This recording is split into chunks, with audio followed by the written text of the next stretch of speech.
Côte d'Ivoire, les productions vivrières au cœur de l'agenda agricole du ministère d'Adjoumani. Pour plus d'informations sur ce sujet, retrouvez-nous après le générique. Mais avant de commencer, n'oubliez pas de vous abonner et d'activer la cloche de notification pour ne pas manquer nos prochaines vidéos. Bon visionnage.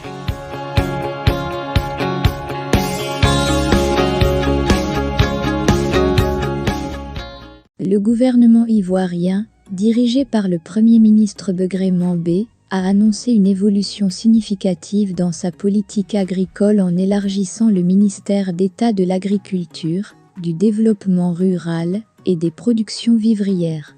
Cette mesure, dévoilée par le ministre d'État Kobnan Kwasi Adjoumani, met un nouvel accent sur les productions vivrières, reflétant la vision du président Alassane Ouattara pour renforcer la sécurité alimentaire du pays. La Côte d'Ivoire, déjà reconnue pour sa production agricole diversifiée, s'engage désormais à accorder une importance prioritaire aux productions vivrières. Kobnan Kwasi Adjoumani, ministre d'État en charge de ce portefeuille, a souligné l'importance de cette évolution.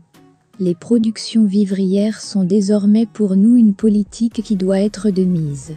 Il est vrai que nous produisions du vivrier avant, mais dès lors qu'un accent est mis sur la dénomination du ministère, en ce qui concerne les productions vivrières, nous devons donc aller dans le sens souhaité par Sem Alassane Ouattara et travailler en conséquence, a-t-il déclaré.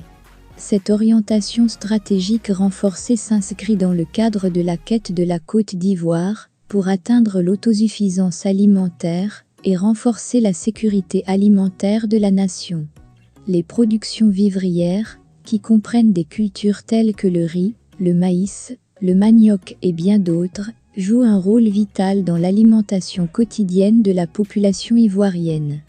Le ministre d'État a procédé de ce fait à la signature d'un protocole d'entente avec le ministre de l'Agriculture de la République de Corée, Chin Wang-kun, pour lancer un projet ambitieux visant à stimuler le développement de la riziculture en Côte d'Ivoire.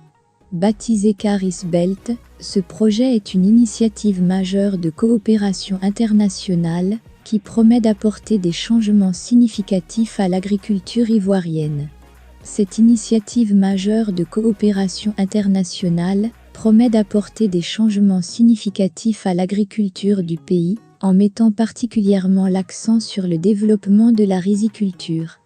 Le projet Caris Belt comprend des investissements dans l'infrastructure rurale, la formation des agriculteurs et l'amélioration de l'accès aux semences de qualité.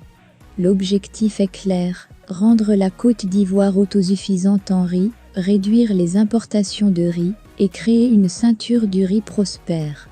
Cela ne profitera pas seulement à l'agriculture et à l'économie, mais cela permettra également de garantir une alimentation abordable et de qualité pour tous les citoyens. Les productions vivrières, en prenant une place centrale dans la politique agricole du pays, reflètent la détermination du gouvernement ivoirien à améliorer la vie des agriculteurs et à garantir que chaque Ivoirien ait un accès suffisant à une alimentation saine et nutritive. Cette évolution marque le